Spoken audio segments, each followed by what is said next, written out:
Hello friends, welcome to our YouTube channel gulab classes Beed.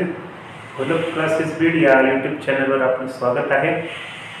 तर मित्रांनो, कालच्या लेक्चरमध्ये आपण बघितलं different forms of water.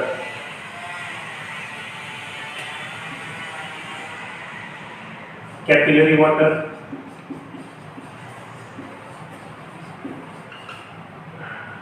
Hygroscopic water,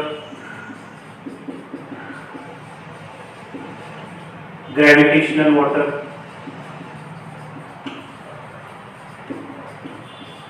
chemically bound water,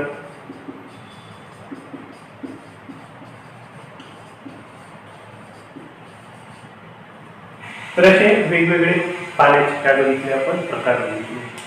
तर यापैकी जो कॅपिलरी वॉटर आहे, that capillary water is available for plants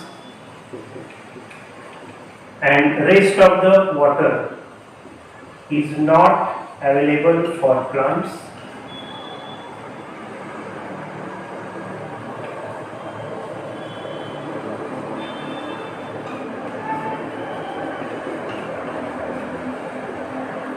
Hygroscopic water, gravitational water and chemically bound water, these water are not available for plants. तर आपण बघितलं जे total water आहे soil मध्ये, that is known as hollard. म्हणजे Hollard म्हणजे काय आहे? Hollard it is the total amount of water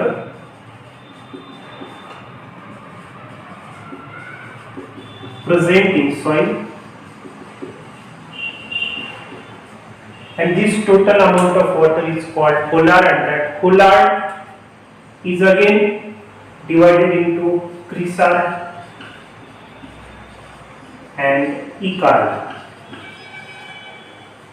मग क्रिसार्ड म्हणजे काय आणि इकार्ड म्हणजे काय? तर आपण बघितलं कॅपिलरी वॉटर हे वनस्पती काय करतात? ऍब्सॉर्ब करतात आणि त्या पाण्यालाच म्हणजे the water available for plants, that is called chresard, and the water is not available for plants, that is called icard. म्हणजे क्रिसार्ड आहे. क्रिसार्ड हे काय आहे? Water that available for plants and icard means that is not available for plants. So hollard is equal to crisard plus icard. Then we see the distribution of water. As we see, there are different types of foods. Those different types of foods, the one of the fruit that is watermelon, म्हणजेच आपलं टरबूज आहे. मग सध्या उन्हाळ्याचे दिवस सुरू आहे आणि उन्हाळ्याच्या दिवसामध्ये आपल्या शरीरामधून पाण्याचा काय होत राहतो? लॉस होत राहतो आणि तो वॉटरचा लॉस रिफिल करण्यासाठी आपण काय खातो? या ठिकाणी वॉटरमेलॉन खातो. म्हणजेच आपलं जे टरबूज आहे, टरबूज आपण खातो. And that watermelon contain 92% of water. टरबूज मध्ये पाण्याचं प्रमाण किती आहे? 92% आहे. त्याच्यानंतर आपण हर्ब्स बघतो, म्हणजे जे आपले हर्बेशियस प्लांट्स आहेत. Herbaceous plants content 10 to 15% of water as a fresh weight, as a dry matter. Then we see the vegetables like carrot, then lettuce. These contain 92 to 95% of water. So in case of plants, आता वनस्पतीमध्ये we see in plants, वनस्पतीमध्ये काय आहेत? Dry reasons आहेत, then weight region आहे, म्हणजे ज्याला आपण फ्लेशी पार्ट म्हणतो. म्हणजे लिव्स हा कोणता पार्ट आहे? फ्लेशी पार्ट आहे. आणि फ्लेशी पार्ट मध्ये पाण्याचं अमाउंट हा कसा असतो? एकदम जास्त असतो. The water content, water is hi or water content is very high in the fleshy parts, and in the wood, means here there is a bark and that bark contains dead cells, or those woods that contain dead cells, and there is a low water content. So that is the distribution of water in the plants. Then next we see the different properties of water. So we see the properties of water. As we know, at a room temperature, water is in liquid form.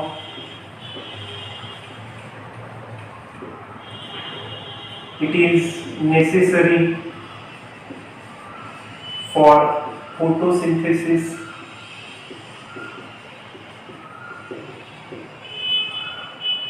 Then water acts as a universal solvent. It dissolves both organic and inorganic substance.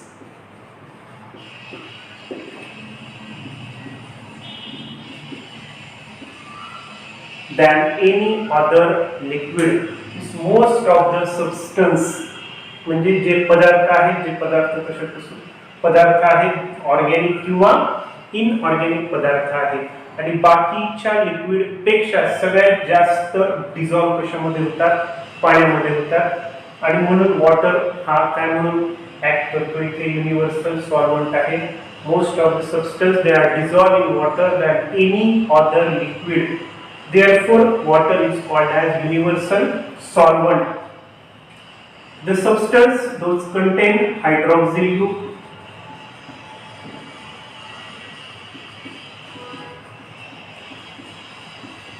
carboxyl group, amino group. They are dissolved in water because they have ability to form hydrogen bond with oxygen atom, to form hydrogen bond with oxygen atom. That is the first property of water. Water behaves as a electrolyte. So we know that what is mean by electrolyte. मग electrolyte म्हणजे काय आहे, electrolyte कशाला म्हणतात, तर काय आहे त्याची definition, the substance that conduct the electricity, substance that conduct the electricity or electric current, that is called electrolyte. And water behaves as an electrolyte. As we know, water is a weak electrolyte. पाणी हे काय आहे, weak electrolyte आहे. आणि जेव्हा पाण्यामध्ये आपण एखादा पदार्थ टाकतो तेव्हा त्या पाण्यामध्ये त्या पदार्थाचं काय होतं, डिसोसिएशन.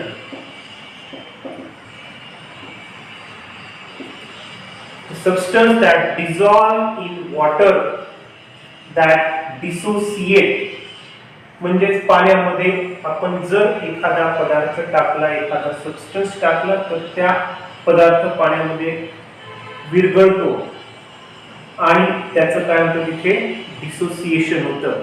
फॉर एक्झाम्पल आपण बघूया, ऍसिटिक ऍसिड आहे.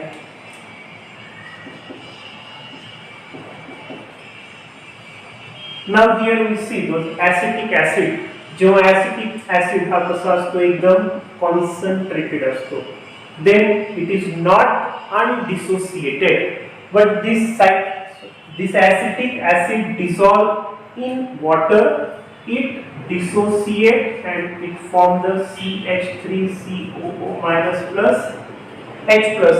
Is here we see there is a dissociation of acetic acid when that acetic acid dissolve in water. म्हणजे पाण्यामध्ये जेव्हा आपण acetic acid विरघळवला, डिसॉल्व केला, तेव्हा त्याचं काय झालं, डिसोसिएशन झालं. आणि डिसोसिएशन झाल्यानंतर CH3COO minus plus H plus ions काय झाले, इथे तयार झाले. Or another example we see, that is NaCl. दुसरं एक्झाम्पल आहे NaCl. NaCl चं काय होईल या ठिकाणी, Na plus and Cl minus. आणि जेव्हा असे आयन्स तयार होतात तेव्हा पाणी काय करतो, इलेक्ट्रिसिटीचं वहन करतो, इलेक्ट्रिक करंटचं काय करतो या ठिकाणी वहन करतो, आणि म्हणून पाणी काय म्हणून बिहेव करतो या ठिकाणी ॲज अ इलेक्ट्रोलाइट म्हणून काय करतो इथे बिहेव करतो. High heat of fusion. Here we see the substance that change its state without changing temperature. म्हणजे फॉर एक्झाम्पल आपण बघूया या ठिकाणी ice, that ice melt into water, म्हणजे बर्फ आहे आणि बर्फाचं रूपांतरण जेव्हा पाण्यामध्ये होतं, मग इथे काय होतं, बर्फ हा काय करतो इथे हीट ऍब्सॉर्ब करतो, आणि हीट ऍब्सॉर्ब केल्यानंतर त्याचं रूपांतरण कशामध्ये होतं, वॉटरमध्ये. पण इथे तापमानामध्ये कोणताही बदल होत नाही, म्हणजे बर्फ इथे काय घेतो, लॅटंट हीट घेतो. किंवा नेक्स्ट एक्झाम्पल बघू आपण, जेव्हा आपण काय करतो इथे पाणी उकळवतो, there is a boiling of water. आता पाण्याचं बॉइलिंग पॉइंट हा किती आहे, 100 डिग्री सेल्सिअस आहे. म्हणजे 100 डिग्री सेल्सिअसला जेव्हा उष्णता पोहोचेल तेव्हा पाणी उकळेल आणि त्याच्यामधनं काय बाहेर पडतील, वेपर्स बाहेर पडतील. म्हणजेच इथे काय झालं, पाणी कोणत्या स्टेटमध्ये आहे, लिक्विड स्टेटमध्ये आहे, आणि त्याचं रूपांतरण कशामध्ये झालं, वेपरमध्ये. म्हणजे चेंज द स्टेट, कोणत्या स्टेटमध्ये तो रूपांतरित झाला, गॅसियस स्टेटमध्ये. म्हणजे तिथे काय तयार झाले, त्याच्या वेपर्स तयार झाल्या. मग आता पाण्याचं रूपांतरण जेव्हा वेपर्स मध्ये झालं तेव्हा त्या वाफा काय करतात, इथे लॅटंट हीट ऍब्सॉर्ब करतात. म्हणजे इथे पाण्याचं तापमान बदलत नाही, तापमान किती राहील पाण्याचं, 100 डिग्री सेल्सिअसच राहील.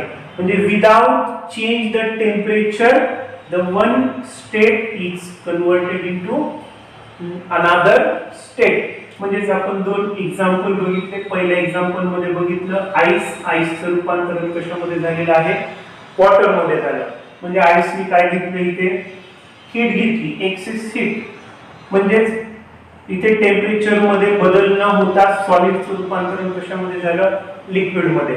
किंवा इथे लिक्विडचं रूपांतरण कशामध्ये झालं, गॅसियस मध्ये.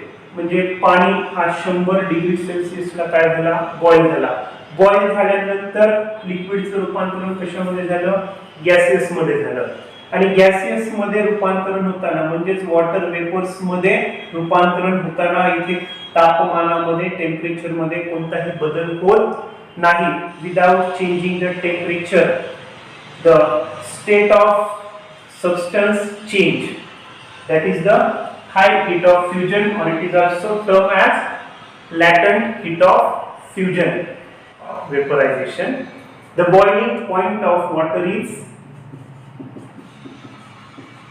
100 degree Celsius, and to convert into vapors it require additional heat or more amount of heat. म्हणजे आता आपण एक्झाम्पल मध्ये बघितलं, पाणी आहे, पाणी जेव्हा बॉईल होतो तेव्हा त्याचं तापमान किती असतं, 100 डिग्री असतं. आता या लिक्विडचं रूपांतरण जेव्हा गॅसेस मध्ये होईल, म्हणजे पाण्याचं रूपांतरण जेव्हा वेपर्स मध्ये होईल, त्या वाफेमध्ये होईल, तेव्हा त्याला काय लागतं, इथे ऍडिशनल हीट म्हणजे जास्तीची एनर्जी लागते, जास्तीची ऊर्जा लागते. आणि त्या पाण्याचं रूपांतरण कशामध्ये होतं, मग वाफेमध्ये.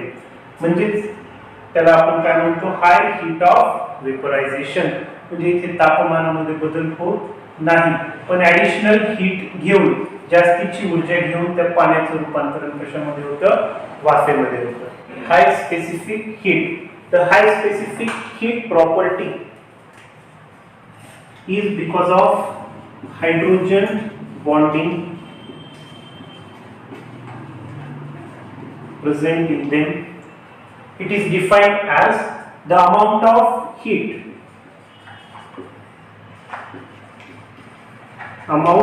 heat for 1 gram substance